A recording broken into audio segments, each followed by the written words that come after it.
Well, as cool as Susan is, it's time for me and my sidekick Diggy to mosey, because we've got some serious business to attend to.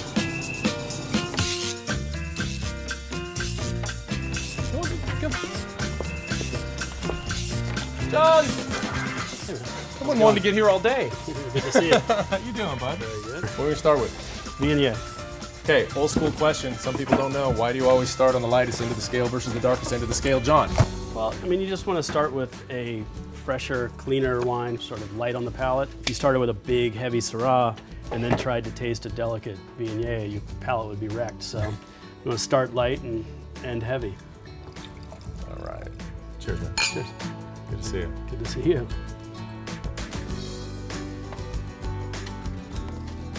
Oh, man. This is why I come up here. It's really light and aromatic. It's nice. Someone asked me, what would you pair your rosé with? I said a pool. So it's true though. People say, oh, I don't like rosé, I don't like rosé. Put this pink bottle on a table at a barbecue, it's the first one to go. It's like, I mean, people are just drawn to it, I don't know.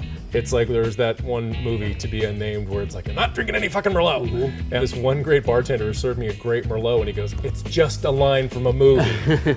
There are great Merlots out there, yeah. Oh, man. It's like it's got this great collage of stuff going on in there.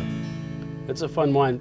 As it man. gets warmer, it gets softer. The other thing I like about your wines is that they can be naked palate. I don't have to have food. I can have a totally naked palate and just pick this up and drink it and go, that's good. People overcomplicate the process of wine. It's just something to enjoy and not to overthink it.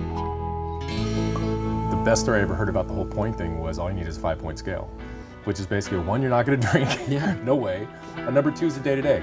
3 is the kind of thing you bring to a dinner party. A 3 is like a nice one. That's like a gift wine, right? And a 4 is one of those like once in a lifetime, I had my 1967 blah, blah, blah. Mm-hmm. So the question is, well then what the hell could be a 5, right? And it's like, well, usually like a 2-3 with a great story.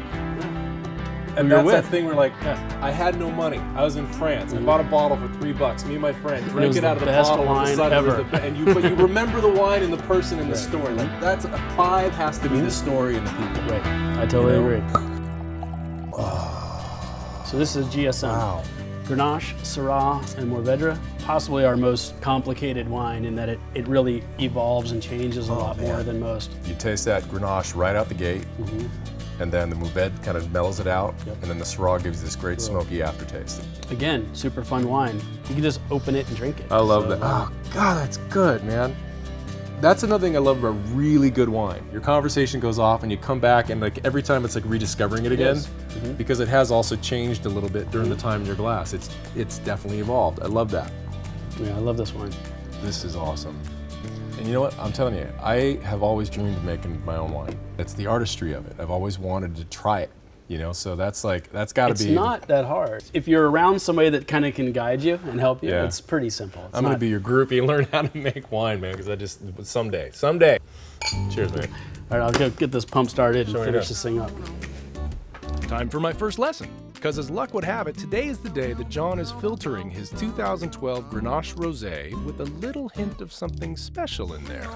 This is technically finished wine. Let me help myself. Grenache Rosé with a little Viognier.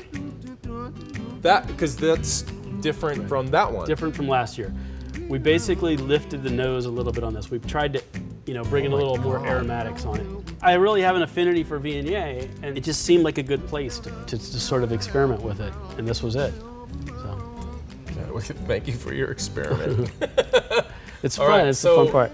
I'm ready to eat. You ready to All eat? right, Okay, yeah. so what's the plan for dinner? Best thing about up here, beyond the wine, is the food. We have awesome food. Awesome. So you got a good place? Beautiful place. All right, cool. Let's go do it. Let's go. Nice. Coming up, who's hungry?